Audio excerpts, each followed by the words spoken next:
mbokk yeeg xarit yi ñoo ngi leen di nuyu di am mbégte saa su ne di ñëw ak yéen ci seen émission tam-tam na ma koy faral di doore nag dañuy ñaanal mbokk yi ñëpp jàmm ak salaam alors c'est vrai que jàmm mbokk yi ci la lépp xaj bu ñu jógee ci loolu ñaanal ñëpp wér ak wérle damay dugg bu baax a baax ci hôpitaux yi dugg ci kër yi parce que léeg-léeg am na ñu nga xamante ne dañu feebar waaye ci kër yi la ñuy nekk yal na yàlla wéral leen mbokk yi ñu jógee ci loolu yegg si nag ci li nga xamante ne bi mooy des fois ça marche des fois ça ne marche pas haut ak bas yi nga xamante ne bi moom la nasaraan si di wax bu ko defee ñu ñaan yàlla ñi nga xamante ne bi ñu ngi ci baa bi yàlla yëkkati leen ba ca kaw a kaw mbokk yi léeg-léeg booy jege ay nit da ngay dem ba sax di leen xaw a niroo alors dafa mel na la belle maman Dieye comme moom day faral di jege ñi nga xam ne moom mooy avocat yi sax day sax jël seen accoutrement yeeg yooyu takk bopp bi macha allah indi veste bi parce que bu ñu ci tegee seen tenue yooyu la ci la ñuy dem di plaider moom nag chaque fois la belle maman Dieye dafa am ñu muy plaider tey nag nee na ma yaa xam daal li nga xamante ne mooy droit wu mi na daan doole yi ci lay ñëw ak suñu invité suñu consultant maître Amath Thiam mbokk yi ñuy gërëm di sant bu baax a baax la belle maman Dieye ñu jógee ci loolu daal di yegg si ci li nga xamante ne bi moom mooy cinéma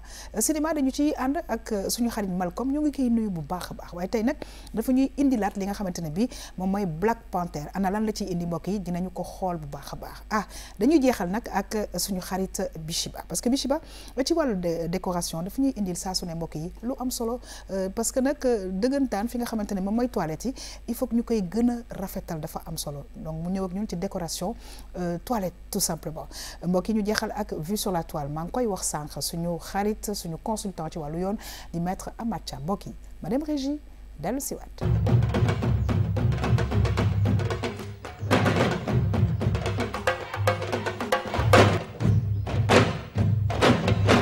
alors la belle maman Dieye alors maman sànq maa ngi koy wax parce que nag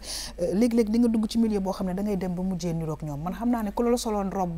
bu noir blanc boobu kenn du wax dara alors maman dañuy kontaan saa su ne di fegg ak yow wax dëgg yàlla tey nga ñëw ak ñun ci lu nga xamante ne bi saa su ne il faut ñu ci baamtu di ci baamtuwaat parce que nekk nañ dëkk bu nga xamante ne bi mi na daan doole yi bëri nañ fi quoique nag dans certains pays ça a tendance à disparaître te yaakaar naa ne ñun est-ce que sax duñu mujjee foofu mais laata loolu ñoom tamit dañu am ay droit ni ñu amee devoir noonu ñu amee droit la belle maman Dieye maa ngi lay nuyu di la dalal jàmm c'est toujours un très grand plaisir di feggoog yow plaisir partagé yaa xam man aussi kontaan naa trop ci feggoo ak yow sa formation rek nag lay topp ak say conseils donc loolu moom bu mu jaaxal kenn may nuyu sama invité maître Thiam ak sama copine de cœur bi di Bichiba nuyu mbokk téléspectateurs yi ñi seetaan ci RTS 2 tey nag comme ni ñu koy defee connaître ces droits ni nga ko waxee rek noonu la yaa xam nga droit des domestiques moom dafa doon lu am solo parce que ñoom dinañu xam des fois seen devoir mais duñu xam seen ay droits donc nit ci dañuy abuser wu ci loolu aussi tamit di leen teg yoo xam ne naam warul demee noonu suñu gëstoo ba xam lan la leen yoon may ak lan la leen yoon xañ ñun waa RTS 2 dañ leen ciy jàppale ànd ceeg ñoom pour wan leen fan la ñu war a teg seen tànk bu yenn problème yi amee ñoo ngi lay gërëm di la sant bu baax a baax waaye nag di kontaan saa su ne di feggoo ak Bichiba macha allah ci kàttanu yàlla ci wàllu décoration fu nekk lay fël tey nag li nga xamante ne daf ñu koy indil damay bàyyi bu ca kanamee mu waxal ko boppam waaye laata loolu dañuy kontaan Bichiba parce que nag xam naa ne doo nekk ci tam-tamu week-end bi mais yaa ngi ñuy indil ay couleurs et nous on aime ça parce que RTS2 télévision couleur la maa ngi lay nuyu di la dalal jàmm di kontaan yow itamit saa su ne macha allah di feggoo ak yow di la fay yaa xam di kontaan ci retrouver ñëpp ci plateau bi di nuyu maître di ko remercier maman Dieye sama collègue yow mi yaa xam yaa ñu yaatal yaa tax lii nii yëpp am donc comme li nga wax rek décoration bi dañ ci ñëw mais point bu am essentiel la ñuy ñëw tey muy WC yi mooy maanaam toilette yi absolument ñu bëri nag dañ koy fàtte mais ku am gan li ñuy wax ñaari place yi mu njëkk a visiter mooy sa salle ak sa salle de bain absolument ak sa toilette tout à fait waaw donc nag nañu ko gën a rafetal rek pas cher comme d'habitude fii moom ku fi nekk rek ku ñuy suivre rek ñun ci RTS2 kuy suivre tam-tam dina mën a am li mu bëgg ci décoration et à son budget très bien en tout cas ñu ciy gërëm bu baax a baax waa Decobox alors gis nga ne Bichiba suñu plateau bi nous sommes en train de plus en plus di ko décorer gis nga tissu africain yi nekk sa ginnaaw sama ginnaaw ak ay affaires yi ndaw yi ñuy sànni ci plateau bi parce que tout simplement Aminata aussi nekk service décoration ñi ngi ciy bay waa qu'est-ce que t'en penses d'ailleurs man li ma gën a neex mooy dañuy boo xoolee am na ci sax drapeau Sénégal bu may seet bu baax am na ci vert jaune rouge ci tissu bi. Oui, effectivement. Oui. Et l'Afrique d'ailleurs. Exactement, la carte d'Afrique mu ngi nii boo xoolee motif yi sax loolu la. Et il y a des tam-tam, tu as vu des tamas? J'ai vu tama yaa ngi ci kon gisoo ko woon. Non, j'avais pas vu les tamas. mu ngi ci agencé nañu affaire yi ba mu rafet. Parce que aussi xam nga fii touche de modernité moo ci ëpp. Absolument. Mais nag des fois foog nga sànni panafricanisme tuuti. Création nga xam ne moom moo def décor bi nekk sama ginnaaw avec les lumières à l'intérieur. Background bi rafet na trop macha allah. Et tu trouves que on fait des efforts? Ah bu baax sax. Très bien. Alors mbokk yi nag li mooy plateau tam-tam ñu ciy gërëm bu baax a baax Aminata si service décoration di kontaan saa su ne di feggoo ak ki nga xamante ne bi mooy maître Amath Thiam moom nag ndeysaan suñu xarit la suñu consultant la ci wàllu yoon te nag la mu ñuy gindee dafa ñuy neex di gindi ñi nga xamante ne bi dañoo wóolu bu baax a baax RTS2 ñoo ngi lay nuyu di la dalal jàmm mais maman temps yi daal vraiment maître mi ngi tàngal affaire yi macha allah sañse bi rafet na. su wàññee ma mise rek su wàññee ma mise. ñoo ngi lay nuyu bu baax di la dalal jàmm. macha allah merci jërëjëf comme toujours. am kontaan di ànd ak RTS2 ak Yaxam. di ziar maman. Elle s'appelle la belle maman Dieye. La belle maman Dieye juriste bi. commencé di fël ndànk-ndànk. di ziar aussi Bichiba. vraiment di kontaan tout comme d'habitude. maa ngi profité ci antenne bi aussi. di ziar benn borom xam-xam mag boo xam ne dañuy jàppale parfois ci wàllu suñu documentation yi. mi inspecteur Mamadou Lo. D'accord inspecteur du travail. mi ngi inspection du travail bu Dakar. Très bien maa ngi koy ziar bu baax. grand bu baax la vraiment taalibe Cheikh. Alors ci biir loolu tamit ñuy ziar bu baax a baax le secrétaire général du ministère de l'Intérieur monsieur Cissé nekk nit ku baax moom itamit ñoo ngi koy nuyu bu baax a baax mbokk yi ñu ñëw nag ci àq ak yelleefu doomu aadama ànd ci avec la belle maman Dieye lan la wax tey mu ne nañu dem xool vraiment ñi nga xam ne ñooy mën a daan doole yi seen ay droit mbokk yi ñu dem xool dellu si waat.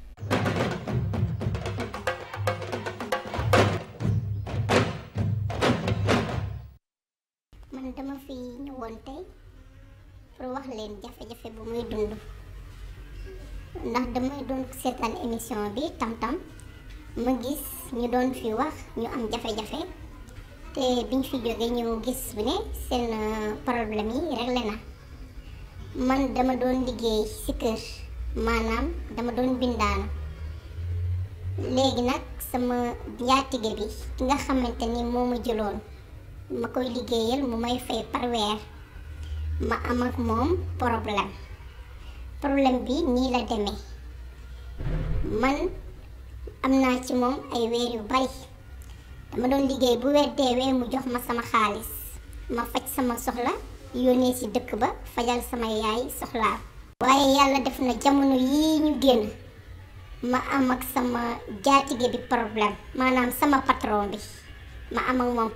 problème bi nag problème mu xaalis la ndax moom weer bi dafa dee weer bële paase waxuma bii de beneen ba may liggéey ba weer bi dee ma laaj ko sama xaalis mu ne ma demal ba ginnaaw suba boo liggéey ba wàcc ma fay la ma ñëw liggéey ba wàcc ma ne ko maa ngi dem sama xaalis mu ne ma muñal ma ba semaine bii di ñëw ma jot sama xaalis ma continuer di liggéey ba semaine boobu joxuma dara ma continuer waat rek ma ni comme man maay daan doole te dëkk bi dafay dëgër bàyyi lekk ma continuer ba weer bi deewaat mu ñaari weer ma ñëw toog si moom ma ne ko man de sama xaalis laa soxla ndax dama war a régler sama problème te sama yaay tam dafa soxla mu may oolu mu ne ma muñal ma rek man inshallah dinaa la fay sa xaalis duma la ameel dara ma nekkaat di liggéey kon ba ci ñetteel bi weer bii ñu nekk mu bañ maa jox sama xaalis topp naa ko def naa lu nekk mu tëw rek wax naa ba sonn jaabante naa ba sonn mu bañ léegi nag ma forcé nag ma ni sama xaalis nag laa bëgg a jot si nii wala si nee moom itam léegi non seulement joxuma sama xaalis waaye léegi sax mën naa wax ne dafa dem ba def ma menacé parce que xamal na ma ne su ma ñëwatee si kër gi di ko laaj xaalis dina am na mu defante ak man maanaam su ma ñëwatee di laaj si kër gi di laaj xaalis si biir kër gi danañ ma toroxal léegi nag man comme liggéey bi neexul woon liggéey boo xam ne yow bu lekk jotee dañ lay ber liggéey boo xam ne sa taat bi du laal suuf dangay sonn waa loolu kay xanaa bu loolu yëpp amee kay bu weer deewee nañ la jox sa xaalis bokk léegi nag 3 weer a ngi nii yoruma xaalis man nag bu fekkoon lu ma mën a bàyyi la dama koy bàyyi waaye ma leen di xamal ni xaalis boobu mu ma amee man ci lay suturowoo samay waajur ci la ñuy suturowoo léegi nag ma ne woon nag fu ma foo xam ni man bu ma fa demee rek danaa am solution danaa fa dem ci kaw loolu rek laa ne xaaral ma dem seeti waa Tam-Tam ndax yéen laa gis ci seen émission ñi fi ñëw di wax seen jafe-jafe dañuy dem trouver solution ma ñëwoon tey rek pour ngeen jàppale ma ci loolu merci beaucoup jërë ngeen jëf. alors maman ñi ngi lay gërëm di la sant wax dëgg yàlla ñi nga xam ne wóolu nañ maman waaye tamit wóolu nañ RTS de émission Tam-Tam dinañ ci dox la ñu mën a dox alors maman laata ma lay jox kàddu gi rek dafa mel ni il faut que ñuy rappeler parce que télévision lañ quand même que ñàkku nit dafay yàq alal dafay yàq lool sa àddina kon nag ñi nga xam ne dañ leen di liggéeyloo et c'est un travail physique nañu góorgóorlu di assurer li nga xamante ne dañ leen koy fay alors li mu expliquer problème li nga xamante ne bi mooy payoor gañ ko war a fay par mois la ñu ko fayul noppi nag teg ci di ko menacer maman mu nekk lu doy waar mu nekk lu doy waar mais ñuy remercier ñi nga xam ne ñoom ñooy askan bi ñuy seetaan te des fois bu ñu amee yenn difficultés yi ñu xalaat ne ñun mën nañ cee am saafara loolu moom moo tax des fois dañuy jël sujet yi gën a sensible gaaw ko traité pour que ñoom aussi ñu am saafara ci loolu parce que boo déggee élément bi mi ngi wax ne que ne ndaw si ne bu ñëwatee këram dina am nu mu defante ak moom cela veut dire que ne moom arrêté na liggéey bi mi ngi këram toog mais aussi tamit moom aussi noonu la amee problème ndax fa mu dëkk di fa fay di bokk ak ñeneen di fay location bi foofu noonu ñooñu aussi ñi ngi ci tànk génne ko donc looloo taxoon sax newoon naa ko na xaar mais finalement ma ne bàyyil ma jël ko ñu waxtaanee ko maître gindi ko ci naka la war a def parce que loolu aussi day dem ci jànq yi yaa xam mii na daan doole sax la ñuy wax day dem ci est-ce que duñu dem période boo xam ne lépp lu ñuy liggéey te dañ ko war a def ci contrat parce que contrat boobu noonu bu ëllëgee moo leen di mën a jàppale pour que seen ay droit ñu mën ko revendiquer bu baax a baax mais maître lan nga dégg ci sujet bi lan mooy sa première réaction ci sujet bi nga dégg tey waaw asalaamaaleykum maa ngi nuyu mbokk yi ñuy teewal ñëpp sujet bu xaw a daw yaram la parce que nit ki vraiment boo ko liggéeyee comme li tubaab di wax travail égal salaire égal absolument nit ki bu liggéeyee vraiment da nga koy jox li nga xam ne moom la ko yoon jox ak xam ak yelleefam mooy nga fay ko même bu nekk journalier li sax balaa ñëpp da nga ko war a fay ndaw si dafay liggéey c'est que le Sénégal je vais recadrer un peu le débat parce que nañ xam ne travail domestique ak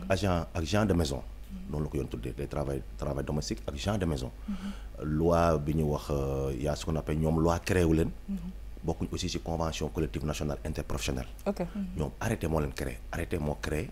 ce qu'on appelle travail domestique léegi laata ngay xuus nga baal ma arrêté ak loi yi nga wax lan mooy différence arrêté ministre moo koy jël wala d'accord autorité administrative d'accord dafa am arrêté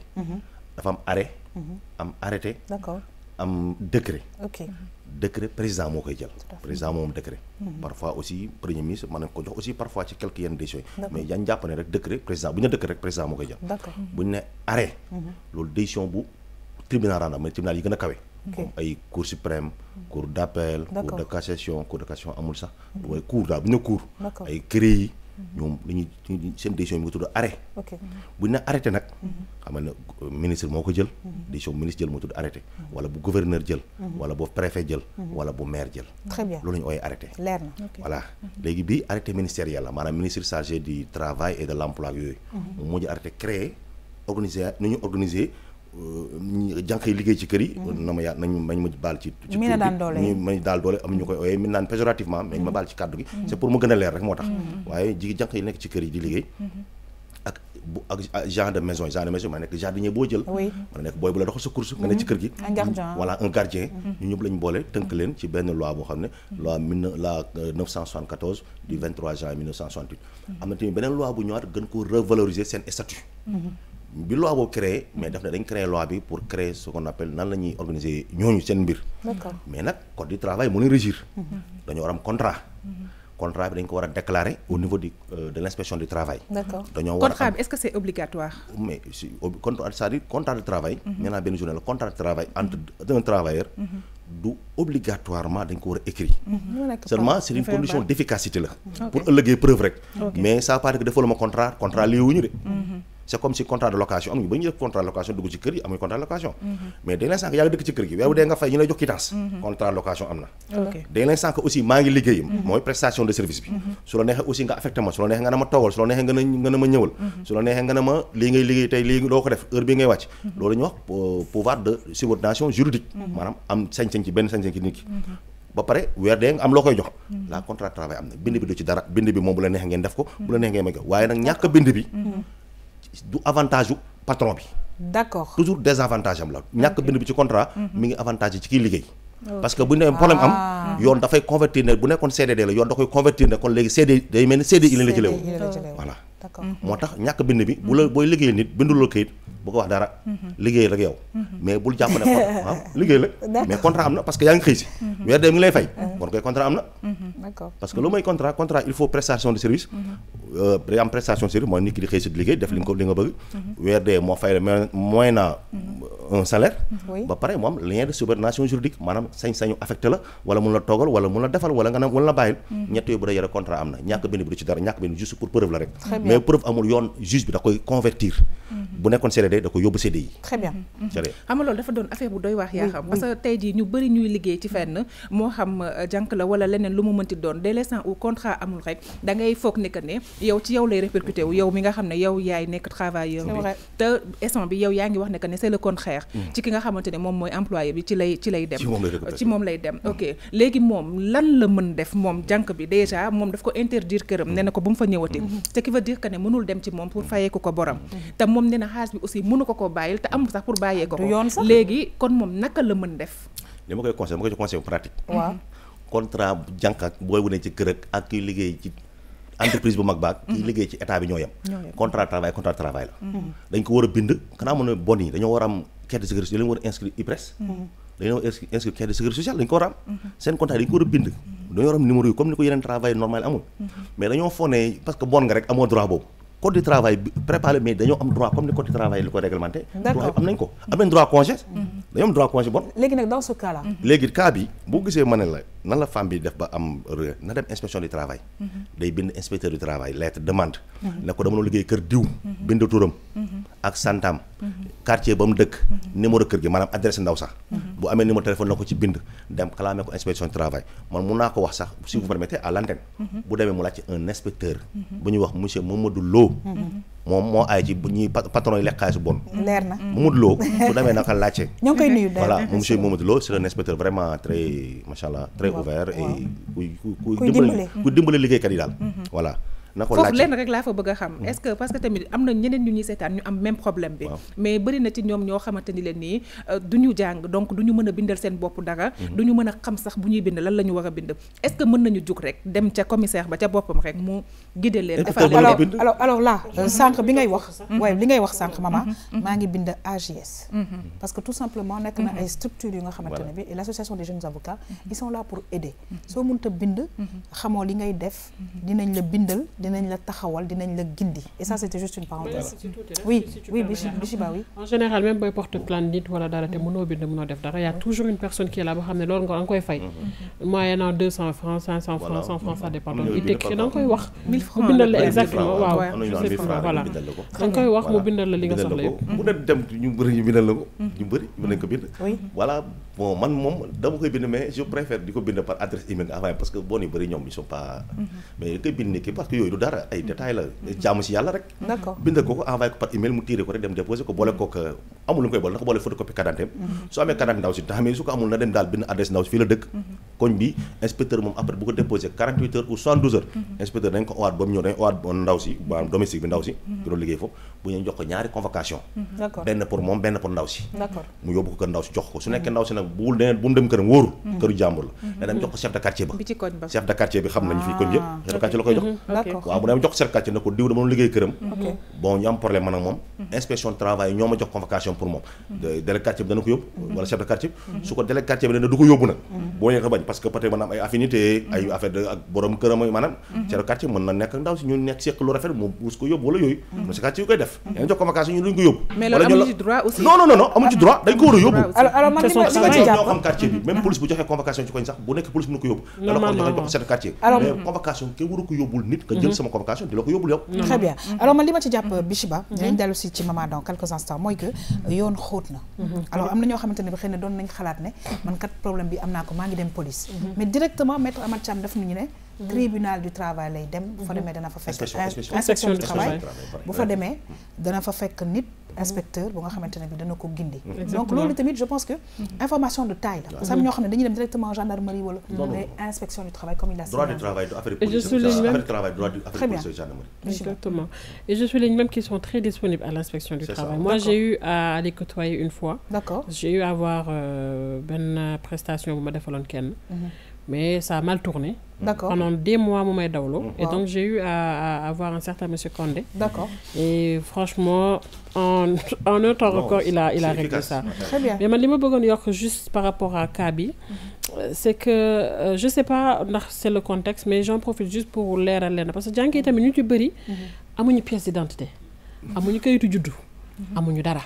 donc dans ce cas par exemple bu fekkee lii ni am na moom borom kër gi ci boppam nga xam ne moom la jànk bi yóbbu yoon c'est quoi ces recours par rapport à loolu alors man aussi j'ai laata may jox maître Thiam mu tontu parce que c'est important c'est-à-dire que dañuy aussi di jàppale population yi di waxtaan ak ñoom mooy que il est très dangereux je trouve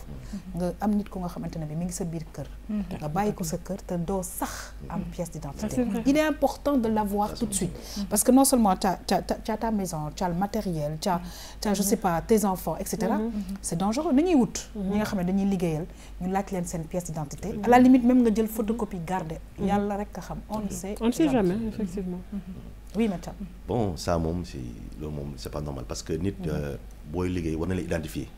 xam yaay kan fan nga jógee fan nga dëkk c'est la je crois que c'est le minimum parce que nit ko amul identité moom loolu moom vraiment nit kooku wóolute jëflanteel boo ngay jëflante koo xam ne mën nga xam identité am wala boo toogee sax gisoo ko parce que ki ngay xëy di liggéey si gisoo ko mën na feebar exactement dara mën na ko dal mais nga woote këram wala nga am personne boo xam ne moom ngay woote boo ci mënta jot ci moom nga ne ko diw de dama ko gisul ci depuis 9h jot na heure bi dana fekk si kër gi fu mu nekk je pense que c'est le minimum mais toujours est-il que gis naa léegi sax ñi ngi commencé professionnaliser wu ndànk seen secteur boobu ñi ngi créé ay maison de agence oui y en a beaucoup léegi naa léegi ñi léegi dañuy dem ci agence jël fa recruter fa peut-être c'est plus sûr am na ay jeunes entrepreneurs sax yoo xamante ne léegi ci domaine boobu la ñuy liggéey pour que juste ñu règle effectivement léegi ci question bi Chiba bi koo xam ne ñëw na yorewul pièce d'identité yorewul loolu moom dana compliqué moom moom franchement dana compliqué parce que benn affaire aussi am na yaa xam am na ñoo xam ne dañuy am pièce d'identité nga de jël photocopie yëpp ranger denc par mesure de prudence pour bu dara xewee ci kër gi et tout mais gis nañ ci ñoo xam ne dañuy ñëw jël sa kër dara ba pare génn dem beneen dëkk dem ay Gambie wala yeneen dëkk yoo xam nga loolu kon finalement pièce d'identité bi nga jëloon léegi lan la lay servir dara donc affaire jànq yi moom dafa bëri ay problème tellement que ne buñ koy wax duñ fi jeex mais bëggoon naa xam benn affaire ki nga xamante ni leen nii moom mooy ndaw si ko yoreel xaalis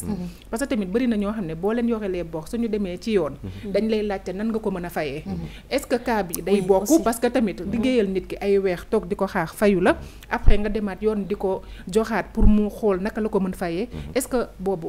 benn lay doon ndaw si sax non seulement danañ ko fay ñaari weeram mais danañ ko indemniser dañ ko fay dommage et intérêt pour rupture abusif parce que ndaw si dafa rompre contrat de façon abusive parce que contrat boo koy rompre sax dañ ne bu nekkee jànq bi dafa def na plus de 2 ans d'expérience ci jànq 1 mois la nga ko war a may na ko weer bi dee nga arrêté d'accord 1 mois su nekkee nag première expérience am wala expérience bi am ci affaire yi jànq matul 2 ans là da nga koy jox 8 jours nga koy jox préavis d'accord nga ko semaine bii di ñëw wala dans 15 jours na nga arrêté mu préparé mais da nga koy fay leen fa liggéey d'accord voilà mais léegi moom def na 2 mois ndaw si fay ko non seulement danañ ko fay 2 mois mi mais danañ ko ndàmpaay dañ ko fay ndàmpaay pour rupture abusive de contrat parce que contrat boo ko rompé de façon abusive da nga war a fay ni ko ndàmpaay mu nekkoon jànq bi aussi dafa xëy ndaw si dem tukki bàyyi ko këram ndaw si xëy daw yoonam bàyyi liggéey jàmm su ko ndaw si poursuivre aussi da koy fay pour mais payoor bi est-ce que comme li nga ko maman wax est-ce que dafay nekk dañ koy fay entièrement wala dañ koy dagg-daggate wala ban dagg-daggate mooy mais boo koy dagg-daggate dafa am qu'on appelle benn paiement bu raisonnable parce que moo mën a yor nekk 200 000 na ko weewu dee dama la jox 5 000 200 000 nga ne ko yow dama la jox 5 000 wala 10 000 ça c'est pas raisonnable inspecteur mooy arbitré yore nga ko temps d'accord yore nga ko 2 mois weewu dee yaa ngi ko doon fay 52 000 2 mois yi nekk 104 000 wala 105 000 bon léegi am loolu 2 mois la léegi teg nañ ci ndàmpaay bi 150 000 wala 200 000 pour nga fay ko ndàmpaay na nga koy fay mu nekk 300 quelques mille ou 400 nga ne weewu dee mën naa ko fay 15 000 en fait loolu c'est pas raisonnable peut-être mën nga wax weewu dee mën naa ko jox 50 000 wala 75 000 francs ngeen bind kër nga xaatim ko waaye ilaa nga ne ko mën naa ko jox ma te booy avance ni ki boo ko yoralee ci yoon doo tëb rek na ko nangam da ngay dugal dara d'accord dugal avance na ko dinaa ko joxaale ci bor bi genn wàll gi wala 2 tiers yi wala 1 tiers bi 200 000 laa ko yor naa ko jox 100 yi li ci des mën naa ko fay weer bu dee ma jox ko 50 000 lu raisonnable c'est ça loolu lañu ko def mais fay moom dana am incha allah waa question bi mujj mooy lan ngay conseiller jànk yi mi na daan doole yi naka la ñu war a mën a def pour mën a protéger ñoom aussi tamit seen bopp ci yenn kii yi nga xamante ni dañ leen di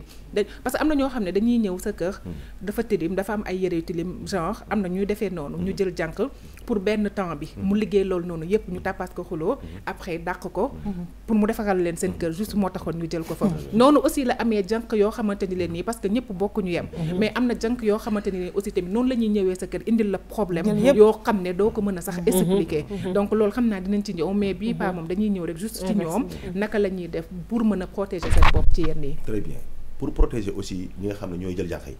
man je le conseille ñi dem ci agence yi moo gën a wóor nga signé ak agence bi livré la pour bu am pépin amee nga dem ci agence mooy responsable parce que moo lay jox contrat d'intérimaire yi mais des fois aussi les agences da ngay am problème mais ils font pas grand chose parce que je pense que li leen gën a intéresse aussi c'est plutôt xaalis bi nga xam ne dañ koy remplir en général même ils te donnent même pas de contrat non y a pas de commission rek ngay joxe commission ngay joxe mais da ngay contrat si ñu ci bëri nag nii duñ la jox contrat commission ngay joxe la jox contrat commission dama lay indil jànk nga fay ma 15 à peu près quoi mais bon amuñ agent bind ci ñoom non des informels am na ñoo xam ne ils ont des papiers am na ñoo xam ne en fait am na ñoo xam ne ils ont des papiers am na ñoo xam ne ay agence yoo xam ne ils ont des papiers mais xam nga nit ku soxla jànk yàqamti bëgg a décharger wu peut-être que dajale nga lu bëri loo xam ne ni tey ji nga am tey mooy lay gën a loo gis mais dama jàpp ne sa sécurité yow war na mën la gën a nga xaar ba gis koo xam ne en général sax dañ lay booleeg ki moom agence bi donc yow tu te dis que ki ma booleeg moom miin naa ko miin boo xam ne wala am naa confiance nous les femmes qui travaillons on a des problèmes ba pare yaa xam tey am na lu xew agence yu bëri dañuy naan da nga leen di jox benn caution 1 mois à l'avance boo xamante ne comme kër yi ni ñu koy defee da nga leen di jox caution boobu noonu mais nga d'accord si bëgg jànk jox leen ko jànk bi ñëw après liggéeyam neexu la nga bëgg mu dem wala ñu changer la keneen après caution boobu mën na fa tëdd doo amaat jànk doo am donc il faut que ñu lijjanti ko dañ ci dellu si bu baax bon li may mën a jëgal jànk daal mooy contrat domestique yi wala contrat gens de maison yi les gens de maison c'est un contrat comme les autres contrats d'accord voilà dañ ko war a bind contrat bu ëppee 3 mois dañ ko war a bind suñ ko bindul nag su ëllëgee bu amee ay problème ca ki nga xam ne mooy sa njaate gi ci kooku lay répercuté wu mais domestique yi ñoom it nañ prêt pour protéger seen bopp bëgg liggéey aussi ak bëgg ku ma liggéey war na tax yéen ku nekk ngeen préparer seen sécurité d'accord nii nga may liggéeyee weer bi laa lay fay nii laa lay fay te même kañ nga may fay dañ ko war a xaati mu leer ak lan laay liggéey ci kër gi ban heure laa war a xëy si ban heure laa war a wàcc wala damay wàcc par 15 jours wala damay wàcc par semaine parce que sax lekk bi ak fanaan bi sax yoon da ko réglementé soo ko joxe bu la neexee nga dindi ko ci lekk bi bu la neexee nga dindi ko ci fay bi yëpp da ko réglementé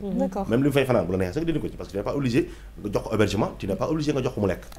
voilà tab mi ngi mel ñi liggéey ci bureau yi est-ce que sa patron moo la jox ñu lekk jox ñoon loolu la parce que ay travailleur la loo lay neex nga jox ko mu lekk su la neex aussi nga ne ko fii ngay fanaan yéen daal yéen a koy négocier daal su la neex aussi nga ne ko lekk da bu la neexee dama ko dindi ci weer bi dee bi loolu lay dépendre parce que contrat de travail mu lii contrat waaw xam nga lu ma ci neex parce que li ngay wax nii dafa mel ni mi ne daan doole yi ak ñi leen di employé ku ci nekk xamoo sa ak sa yelleef et ça je pense que il serait très bien que ñu définir ko bu baax a baax ku ci nekk xam fa ngay taxaw bu amee contrat daal moo gën a leer fi mu doon nii ndaw si nii bu demee inspection du travail contrat bi dañ koy reconvertir CDD la woon CDI lañ koy reconvertir mu am tous les droits de quelqu'un ku am CDD dañ koy fay ay droit de congé bu nekkoon def na at foofu ci kër ga dañ ko dafa am droit de congé dañ ko fay dem te congé dañ koy fay su nekkoon transport bi fa mu doon jógee dafa sori ëpp na 3 kilomètres ak fi muy xëy day am na transport ndaw si loolu da ko fay lépp lañu calculer ba pare ak rupture contrat bi ni nga ko daggee dafa abusif dañu koy fay indemnité de rupture de contrat ba pare fay ko nag nombre de weer yi mu fa liggéey pour man wax nga lépp bi nga nee mi na daan doole yi ak seen njaatige yi xamuñu seen ay droit ça veut tout dire parce que tey bëri na njaatige yoo xamante ne wala mi na daan doole yoo xamante ne nii tey le fait que ngay ñëw ñu leen di beex seen lekk parce que xëy na peut-être ñoom ñoo xam lan moo tax ñu def choix boobu noonu wala ñuy jël benn espace ci couloir bi wala dara bàyyi la fa nga fay fanaan dañuy gis ne que ne maltraitance la pour jànq yi loolu dañ koy jàppee loolu alors que ne moom bu ko neexee loolu du ko ci fekk xëy na yow fi ngay ñibbi sori na et tout amul espace bu doy ndax fi muy tëdd ay doomam ñoo fa nekk mënu la boole ak ñoom loolu moo tax mu tëdd loola fii mais ñoom après dañ koy interpréter neneen noo xam ne ku ko dégg dalay choqué fekk au fond xamuñu ban problème moo nekk ci kër gi am na tamit leneen lu leen di choqué am na benn jànq bu ma ko wax mu ne patron dana ko nañ dem nga defal la visite médicale bala ma laa jël ma ne ko c'est normal yoon moo ne boo jëlee jànq bala ngaa ñëw ci kër gi commencé su ko nee sa njaatige bi dafa la visite médicale mais moom koy fay njaatige moo koy fay à ses frais mais ñun ñu liggéey si kër liggéeykaay yi defal visite médicale annuelle ñun ñu am nañ document médical kuy fay visite médicale bi njaatige bi waaw parce que sa kër la ñëw xam nga bon man daal li ma mën a yoon jàpp la bu la neexee nga defal ko visite médicale mais yow yaa koy fay à ses frais alors li ma mën a jàpp daal mooy maître Amath Thiam maman dinañ ci dellu si waat ku ne xam sa àq ak sa yelleef pour la bonne marche de la société en tout cas di ñaan rek ki nga xamante ne bi moo wóolu woon la belle maman Dieye nga dem inspection du travail ba noppi nag taamu nañ ci inspecteur Lo alors ñu ngi koy nuyu il faut aller voir inspecteur Lo il est efficace alors ñu ngi gërëm di sant bu baax a baax ki nga xamante ne bi moom aussi mooy maître Amath Thiam maman incha ñu dellu si waat rek ci mi na daan doole yi beneen yoon bu ko defee ku ci nekk rek xam fan ngay taxaw et loolu c'est important mbokk yi nu xuus daal di yegsi ci li nga xamante ne bi moom mooy wàllu cinéma ànd ci ak suñu xarit Malcolm nga xam ne ñoo ngi koy nuyu bu baax a baax nam nañ ko tey waaye nag daf ñuy indil li nga xamante ne moom mooy teaseru Black Panther mbokk yi ñu dem dellu si waat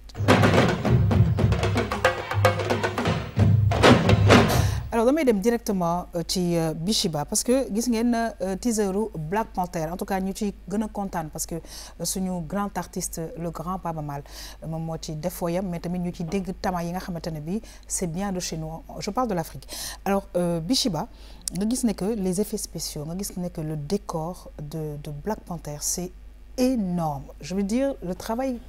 technique qui a été fait ça a été extrêmement bien pensé maa ngi dégg ci suuf nga naan dañ ko adapté ci dessin animé et c'est tout à l'honneur de l'Afrique. Ils n'ont pas lésiné sur les moyens. Exactement. Décor moom parce que visuel on parle de visuel hein cinéma c'est du visuel donc normalement nit booy xool dara tu dois non seulement t'y retrouver mais thème bi ñuy wax maanaam mu coïncider ak décor bi muy àndal. Je te disais tout à l'heure il y a une séquence où qu'ils ont tourné ci rivière bi Black Panther di xeex ak kiiwam bi. Mais le décor qu'ils ont mis là-bas avec les chutes, les montagnes, non, c'est époustouflant et c'est énorme. Donc dans tout le film, loo ci gis rek maanaam def nañ ci daal lu ci war pour époustoufler nit ñi. Très bien. Alors damay ñëw ci maître Amath Thiam mu mel ne que je veux dire c'est l'argent qui appelle l'argent parce qu'il a fallu vraiment investir non seulement ci acteurs yi ci décor bi ci les moyens techniques pour arriver à ce produit qui a extrêmement bien marché partout dans le monde mais li ma ci neex mooy actuellement il y a eu une évolution par rapport à ce film. Bon man affaire bi moo gisee vraiment da ngay xam ni y a un investissement colossal. Exactement waaw parce que ñi ko def daal scénariste bi moom xam naa ne. xam na li mu bëgg ci affaire bi. peut-être des années à venir dina mës yor Oscar. mais mës naa ko yóndu ci réseaux sociaux yi. mais vraiment comme bëri na ay commentaires daal. absolument daal vraiment xam na ko daal am naa en tout cas daal ça marche bien. waaw ça fait vraiment. alors Bishiba damay dellu si waat ci yow xam nga les métiers du cinéma je pense que il faut de plus en plus qu'on avait commencé à le faire d'ailleurs dans Tam Tam. ñu ciy indiwaat nit ñi parce que. Tu sais, il y a même des animaux acteurs. Et ces animaux acteurs-là, il faut que nous sachions que c'est des animaux dressés. J'ai eu à assister quand même à un spectacle où on montrait des animaux acteurs. Et des endroits où on te montre comment c'est fait. Parce que quand je parle tout à l'heure de technique, il y a une technique où il faut aller là où on le fait, par exemple à Universal Studio, pour savoir exactement comment ça se fait. C'est un travail énorme. Non, c'est un travail énorme c'est un travail fait en amont et en aval. Absolument. C'est ça le truc. Et puis pour prouver les animaux, on les dresse. Oui. Mais tu vois par exemple ces cirques, voilà, dans les cirques. C'est des acteurs. C'est des acteurs. Par exemple, j'ai vu une vidéo où la dame elle a deux chiens dans sa maison, mais quand elle leur parle, c'est-à-dire limite wax bi rek lañu amul la parole, il ne manque que la parole. mais ils s'exécutent. Oui. Ils comprennent. Elle leur demande d'aller chercher des trucs, ils le font, mais c'est... Alors toi, tu parles de chiens et peut-être de chats ou je ne sais quoi, mais moi j'ai vu des oiseaux. Des oiseaux dressés, des oiseaux acteurs. On leur demande d'aller de là à là. Et quand j'ai assisté à ça... Livrer message, par exemple. Je me suis dit, écoutez, le cinéma, c'est de l'argent, c'est un budget, c'est beaucoup de techniques. Nous il faut les montages, alors que c'est la réalité. Par exemple, dans l'ancienne Égypte, dans le Moyen-Âge ou dans, je ne sais plus, mais il y a eu des moments où, par exemple, ils n'avaient pas de messager, ils n'avaient pas de téléphone, ils n'avaient pas de voiture. Donc, c'est des oiseaux qu'ils emploient. Absolument. Livre un message et tu peux pas comprendre. Très bien. En tout cas, ça a très bien évolué. Black Panther, adapté au dessin animé et d'autres choses. On y reviendra avec notre ami Malcolm. En tout cas, bravo à ces initiateurs parce qu'il faut dire que c'est de grands réalisateurs qui ont pensé très longtemps à ça parce qu'il faut écrire, il faut scénariser, etc., etc. Il faut faire un casting, le choix justement des personnes qui ont joué ci lolu et je pense que ça a été extrêmement bien fait. Black Panther donc à suivre inchallah très bientôt xamna si dëkk yi et puis voilà ci salle de cinéma yi encore une fois mbokk yi dañuy nuyu encore une fois suñu xarit Malcolm di ko jox rendez-vous inchallah la semaine prochaine. Alors dañuy yegsi nak ci li nga xamantene bi mom moy décoration and ci ak suñu xarit Bishipa. Alors lu mu wax dafa am solo parce que y a rien de tel que d'être dans les toilettes yo xamné c'est bien éclairé, d'être dans les toilettes yo xamné c'est bien décoré et même à la limite je dirais avoir peut-être ben meuble bo xamantene bi on y trouve peut-être des livres pour lire, des revues. I like it. On y va, c'est parti.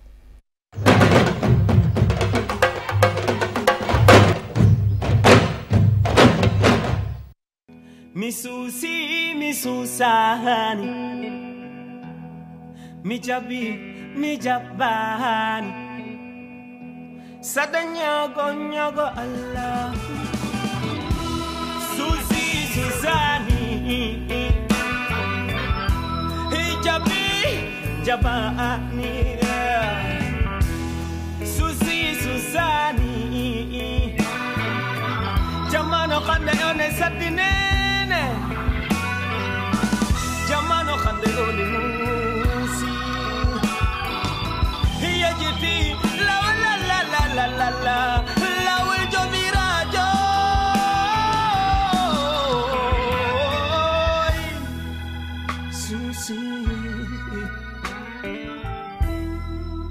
Susani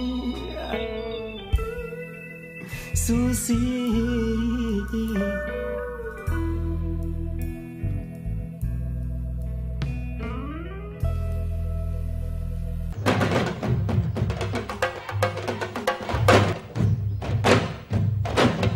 Alors, je vais répondre à la question de Maître Amath Thiam Tissouf. Est-ce qu'il y a des farlis? Oui. Bishiba m'a fait à travers Decobox. Alors, Bishiba, je vais expliquer parce que il y a des mbili nga xamné comme li ngay faral di wax maman di ko wax. C'est pas cher, mais ça y rend agréable notre espace de vie. Bu baax sax bu baax parce que comme li ma waxone sank ci njëlbeen ñaari bo amé gan ñaari endroit mi visiter sa kër moy sa salon ak WC yi. Ñun na dañuy faral nag malheureusement di fàtte WC di privilégier salon yi. Et pourtant bu ñuy wax sanitaire en fait c'est plutôt là-bas quoi c'est-à-dire nit ki war na tey jii foofu la leen di nawloo d'ailleurs nit tey jii war na mën a dugg sa kër emprunter say toilettes. dugg ci bëgg a toog bëgg faa yàgg. dëgg la tellement que c'est bien fait. Absolument. Voilà même bu xatee hein parce que man je me dis que salle de bain wala bon on va dire WC soxlawul muy yaatu. Comme par exemple, nous avons ci photo yi ñu gis voilà par exemple photo bi bon ça c'est une photo prise du net d'accord donc photo bi ni bo gisee c'est juste un petit couloir ben matul sax ben 4 mètres carrés. OK. Voilà bi tamit pareil. Tu vois bi c'est juste WC, ça n'a rien à voir avec salle de bain bo am douche ak yoy noonu. Mais on te montre par exemple qu'il y a des rangements, mun nga am nga fo mën a def sa rangement, def sa fleur, def sa ki. Bi c'est une photo avant après. Tu vois, avant c'était tout blanc, mais après, def nañu couleur, def ñaari rangement ci kaw. Nga mëna tek sa benn senteur wala dara. Et le truc bleu là c'est une poubelle? C'est une poubelle exactement. Et c'est très bien par contre d'avoir des poubelles dans les toilettes, ça il faut. Bi par contre voilà, bi mom mako défar. Bi c'est une salle de bain voilà, mom la transformer ni. D'accord. Et c'était pour une petite fille? Non, bon, c'était pour une dame en fait. Elle m'a juste dit que couleur rose moo ko neex. Donc tu vois, avant c'était comme ça. Oui. Et il y avait pas de rangement. Donc elle me disait que amul fu muy teg serviette, amul meuble décoratif. Donc nga def comme rose non? Exactement. Elle voulait la couleur rose. Ok, ça c'était avant. Tu vois, il y a rien au-dessus de la chaise. Ok, c'est après. Voilà, ça c'est après. Lavabo bi amul woon dara, donc on a mis le meuble en bas. Def ay étagères côté seetu bi na le. Et tu as l'impression que c'est grand finalement, alors qu'avant boo duggee na ngay gis ne que tu penses que c'était petit. WC bi ci kaw comme boo ubbee buntu kër gi buntu appartement bi moom ngay janool. Donc j'ai préféré mettre une étagère. D'accord. Def ci benn petite déco florale. Donc foofu sax pare def ci benn bougie, il y a une bougie même. Ok. Gis nga bougie bu leneen lu rond la bougie la. C'est design mais en même temps c'est utile parce que bu courant coupé par exemple mun nga ko taal. Tu vois, et tu peux mettre ben senteur fofu non ci kaw étagère bi. Donc da ngay dugg ci yàlla daal maanaam. Alors dinañ dellu si waat yow alors maman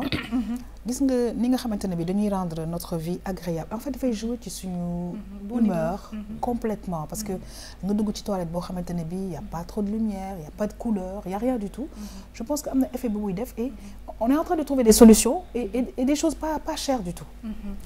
dafa am solo xam nga lan moo tax yaa xam parce que li gën a am solo mooy que ne lu ëpp ci suñu temps dinañ ko passer ci toilette bi. Parce que toilette bi tamit utilité am dafa bari. Donc ñun dañu fay nekk tout le temps xam nga nit li mu dul toppatoo te loolu sax war na ko toppatoo mooy li nga xam ne amu ci soxla. Mais dès l'instant où yow foofu yaa ngi fay dugg di fa def yenn yi rek loolu da nga ko war a defar ba mu rafet. Te bu ñu waxee salle de bain boo xam ne intérieur lay nekk. Pour man néeg bi ni mu war a rafetee noonu la salle de bain bi war a rafetee. Parce que tout à fait boo ci duggee rek moom da nga fay refléter li nga xam ne mooy sa personnalité. Mu wax aspect bu am solo sànq mooy yaatuwaay bi. Parce que fii ñun ñëpp xam nañ bu fekkee ne dëkkoo ci sa këru bopp kër yi ngay nekk toilette bi espace bu tuuti lay doon mais aussi peintre bi ñu ciy def da ciy jouer parce que peinture bi mooy permettre mu am benn yaatuwaay bi mënoo fekk espace bu tuuti nga def fa benn peinture bu sombre boo xam ne voilà day tëju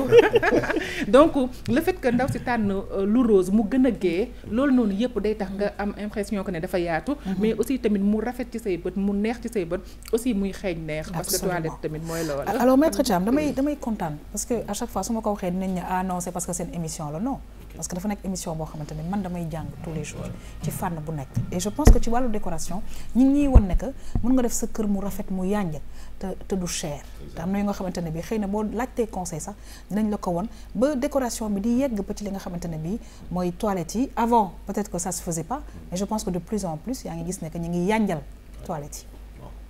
Comme si mon benn copain la mu wax mu ne toilette moom fii mënoo faa toog naan fa lawul rek nekkul toilette fu nga toog fa naan fa lawul bon comme je dis mais c'est que set si boppam moo baax set dafay yokk fan bu gudd sax mën na ko yokk espérance de vie da koy yokk daal et puis tu penses positivement absolument waaw c'est pas pour rien ñu naan nit ki parfois da nga borom fleur di xool fleur yoon nga gis la mer ay paysages yu naturels yooyu dafay am lu muy def ci esprit ni absolument comme aussi comme li ma wax les couleurs ñëw fi nga dëkk sa environnement nga defar ko def ci ay couleurs vraiment yoo xam ne dafay gisoo à chaque fois boo dugg see tam-tam suñu plateau bi da ngay gis ne da ngay am envie doo bëgg émission bi gaaw jeex exactement maa ngi su may génn damay triste alors oui comme je dis mais dama ne gis nga du kii nee na toilette ak salon mais man dama ne gis nga kër boo bëggee xam cet gi dama ci toilette wala cuisine ba c'est vrai ñaar aussi très bien ba ñu defaree lekk waaw fa lekk gi c'est important aussi loolu dinañ ci ñëw ak Bichiba mais Bichiba Dinañ damay jàpp ne macha allah Bichiba wolof ak riche laaj ma lu tax tey lu tax mu riche alors parce que yow boo soloo ba pare lan laa lay wax oh Bichiba toilette nga waaw tamit waaw ça c'est vrai toilette nga toilette ok soog a dégg waaw yow tamit nag Bichiba toilette nga yaa dégg kon nag toilette bi yaa xam dafa dégg toilette bi dafa war a toilette nag sànq nee naa ko bànni nga dafa dégg man xalaatee woon foofu mais non là c'est vrai tu as raison et ça renvoie aux toilettes tout simplement mais maître wax nga tamit lu am solo inchallah xam naa dinañ ci ñëw na ko gars yi jàpp fii ci RTS 2 rek dinaa leen indil yu am solo trop may fàttali juste que des fois clients yi dañ may laaj et tey ci suba sax laay soog a gisaat message yi soo ko fàttaliku est-ce que am na peinture carreau par exemple ku am sa façade salle de bain ndax am nga possible xam nga moo carreau yu baax dafa cher oui boo naree jënd carreau faïence mooy mur bi jënd carreau sol après war a defar ci kaw war a aménager waat plomberie beeg yooyu ça va être cher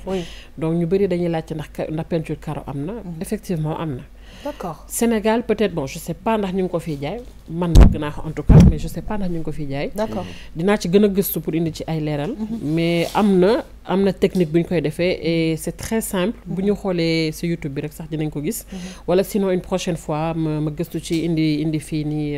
information yooyu noonu ak comment le faire. nit ki sax mën na ko defaral boppam. très bien parce que carreau nekkul comme mur nekkul lu ñuy poncer di gratter di kii préparer avant ngay peinture carreau dafa lisse déjà. am na peinture yu adapté yoo xam ne tey jii bu la neexee sa salle de bain bi bu nekkee bleu nga def ko tout blanc. d'accord sol bi tamit bu nekkee bleu mun nga ko def tout blanc parce que carreau ci suuf ak carreau ci kaw. très bien ñaari peinture yëpp mën na dem. alors c'est vrai que Bichiba am na ñoo xamante ne bi xalaatuñ ko woon. alors léegi par exemple koo xamante ne bi toilette am dara nekk fa lu dul sanitaire yi nga xam ne ñoo fa war a nekk. léegi pour démarrer. avec un petit budget. yow lan nga leen di wax. alors man déjà li may njëkk a xool dans ce cas. parce que avec client bi tam dafa am solo. ñoom dañ lay wax man xaw ma ci dara donc yow yaa ma war a conseil mais man je te demande d'abord lan nga bëgg sa salle de bain mel.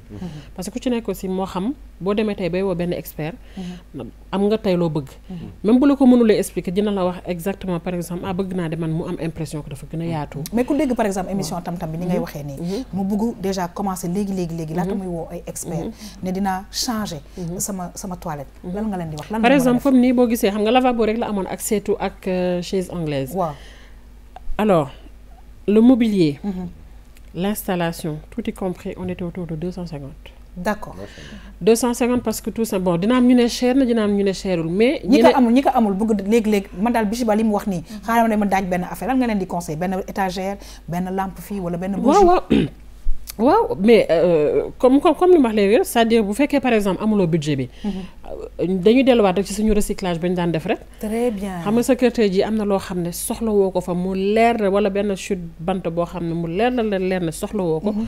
ba xoolal image bi nga bëgg muy ci émission bi nga xool par exemple à peu près inspiré wu. après tu te retrouves dans le net. nga woo sa menuisier ne ko lii laa bëgg moom bu fekkee.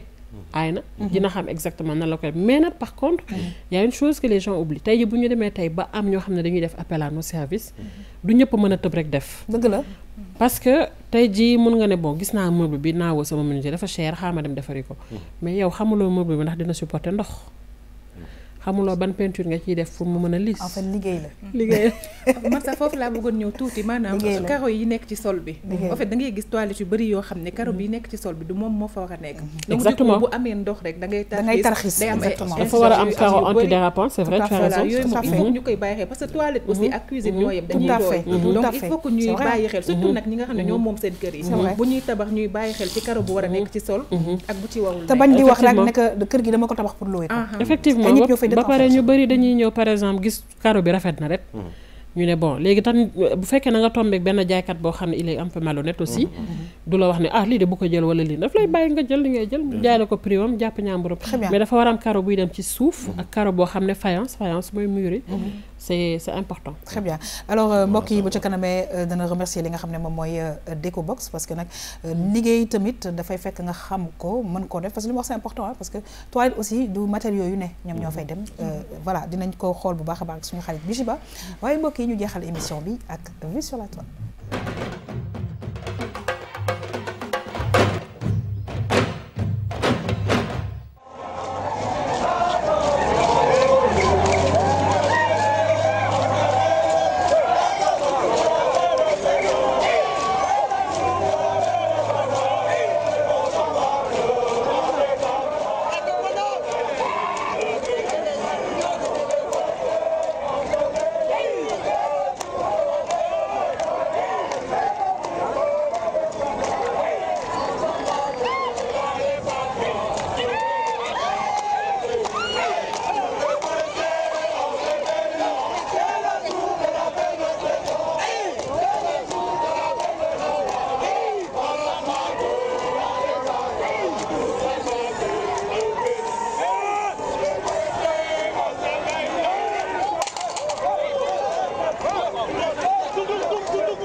waaw daf ñuy xaw a demal rek ci li nga xamante ne mbokk yi mooy suñu fête nationale fête indépendance Sénégal xam ngeen ne suba la incha allah ma bamtuwaat ne RTS groupe bi yëpp danañu wone défilé bi incha allah en direct. alors day wone rek tout simplement li nga xamante ne bi mooy les forces de l'ordre et de sécurité yi nga xamante ne bi après le défilé dañuy faral def loolu mais on a un pompier bi nga xam ne malheureusement dafa yore caméra way bi naka la sax naka waxal way bi ma def ko ah. naka ah. waaw à la 25 on s'embarque waaw de la belle campagne on s'embarque alors ñi nga xam ne dañuy défilé incha allah mooy ñi ma tudd sànq force de l'ordre et de sécurité waaye tudd les élèves tudd ñëpp ñi nga xam ne dañuy fas yéene défilé ci centenaire boulevard bu centenaire bi en tout cas ñi ngi leen di souhaiter un très bon défilé di souhaiter bonne fête de l'indépendance à tous les téléspectateurs qui nous regardent ak aussi ñi nga xam ne ñëpp dama bokk ak ñoom liggéey ci RTS2 ci groupe RTS ci biir loolu may laaj rek maître Amath Thiam lan nga gis ci sunu vie sur la toile bi tey. li ma ci gis daal mooy force de sécurité de défense ay nit lañ. parfois ils ont envie non seulement bu ñu nekkee ci rang yi nekk caractère bi. waaw dañuy bëgg défoulé wu. et puis quand ça défoule vraiment ça barre là. ça c'est les hommes de tenue ah. waaw dañuy défoulé ñoom daal duñ màggat. très bien en tout cas dañu lay gërëm di la sant bu baax a baax. di baamtuwaat rek nekk cas bi ñu mama tey indil na nit ki dem ci inspection du travail laajte man daal jàpp naa tur bi inspecteur Lo. merci beaucoup maître Thiam efficacité. ñu ngi lay gërëm bu baax a baax rendez-vous la semaine prochaine alors di sant di gërëm la belle maman Dieye kontaan nañu parce que nag faaw ñu ñuy gindi ci wàllu àq ak yelleef c'est important merci beaucoup c'est important yaa xam merci tamit merci à vous tamit noonu la ñuy remercier aussi mbokk téléspectateurs yi nga xam ne ñoom ñoo ñu wóolu daal parce que daal ñun daal pour tout dire ñoom ñoo tax ñu nekk fi te fii ak ñu ngi ñuy wóolu ñuy def suñu kéemtalaay kàttan pour dab seen bànneex incha allah leen fàttali nag ne RTS2 dafa ne encore plus proche de vous saa su ne ñi ngi góorgóorlu di gën a jege les populations alors di gërëm di sant bu baax a baax ki nga xam ne moom mooy Bichiba di toilette rek waaye nag nee na ci biir toilette yooyu ñu toilette nañu toilette lañ koy wax am na nu ko kii di waxee nu ko tubaab di waxee fàtte naa ko mais daal teg nga ko ci temps donc waaw kay rime na ko merci beaucoup donc di remercier encore comme li maman wax léegi suñu mbokki téléspectateurs yi parce que sans ñoom ñun duñ fi toog ñun lañ fi nekkal ñoom lañ fi nekkal du moins di remercier alors di remercier groupe RTS2 ak sama partenariat maam ak ñoom muy Decobox tout à fait donc Decobox di entreprise buy liggéey ci wàllum décoration d'intérieur événementiel ak bâtiment donc suñu numéro nekk 77 538 08 72 ou le 70 621 20 79 mais remercier waale aussi Ndari Boutique alors Ndari Boutique mu ngi nekk Wakam Mamel villa numéro 102 seen numéro nekk 78 636 73 52